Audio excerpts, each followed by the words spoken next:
So much you don't know.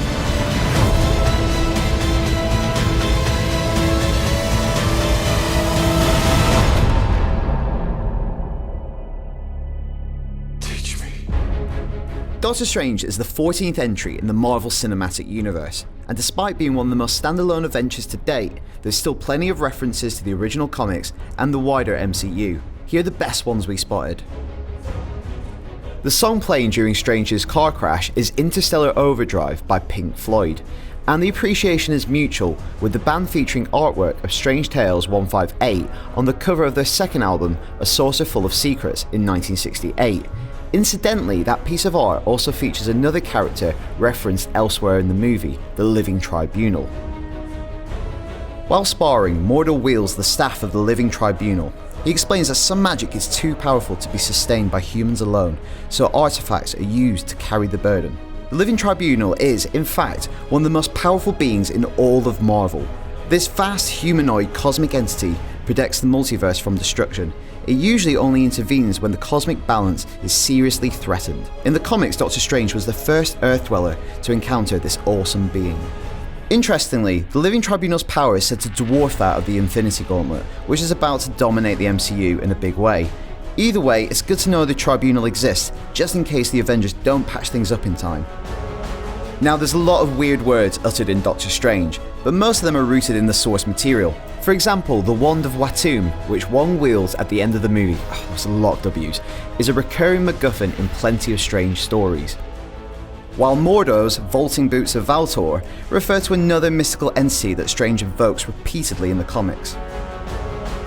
As Strange tumbles through a kaleidoscopic Manhattan, he slams into the side of a bus carrying his co-creator Stan Lee. He's busy immersing himself in Aldous Huxley's 1954 essay, The Doors of Perception, which is an account of Huxley's experiences while using mescaline, a naturally occurring hallucinogen with effects similar to LSD. This is a reference not only to the trippy quality of Steve Ditko's early work on Strange, but also how the character resonated with 1960s counterculture.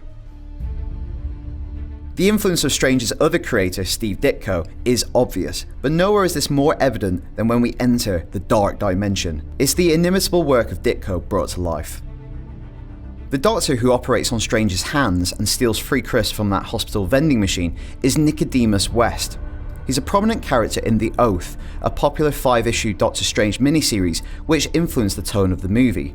Now, in that story, West follows Strange to Kamatage and also trains in secret under the Ancient One before leaving prematurely and fulfilling a more devious role. It's possible West is being set up for future movies, or perhaps this is just a nice little wink to that story. The Oath also directly inspires one of the more memorable scenes, in which Christine Palmer operates on Strange while also speaking to his astral form. This scene plays out in The Oath almost identically, except in the source material it's Night Nurse, not Palmer, who operates on Strange. While Strange is more closely associated with the Book of Vishanti, the movie's plot revolves around an incantation taken from the Book of Cagliostro, a magical text penned in the late 18th century that gathers together mystical knowledge from countless sources. In the comics, the book was stolen by Baron Mordo, who wished to use its power to defeat the Ancient One. In the movie, however, it's Caecilius who steals the text in the opening sequence. In both depictions, the book is associated with time manipulation. Master Hamir, the sorcerer with one hand, who Strange mistakenly presumes to be the Ancient One, is an allusion to Hamir the Hermit. In early issues of Strange Tales, he was the Ancient One's personal servant and also the father of Wong. We asked the director about this, and while it is a reference, Hamir isn't the father of Wong in the movie. The master of the New York Sanctum is referred to as Drum. This is Daniel Drum, the brother of Jericho, aka Brother Voodoo, another heroic sorcerer in the Marvel Comics.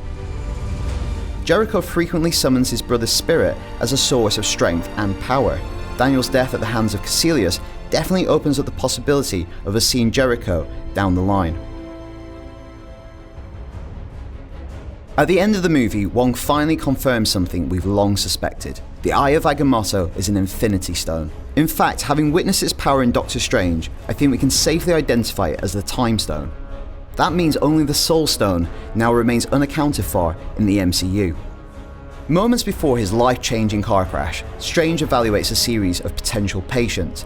The first one he turns down is described as an Air Force colonel who has been injured wearing experimental armour, while some believe this to be Rhodey, aka War Machine, who was paralysed during the events of Civil War, or perhaps the test pilot we saw using one of Justin Hammer's knockoff suits in Iron Man 2, director Scott Derrickson told IGN it's neither.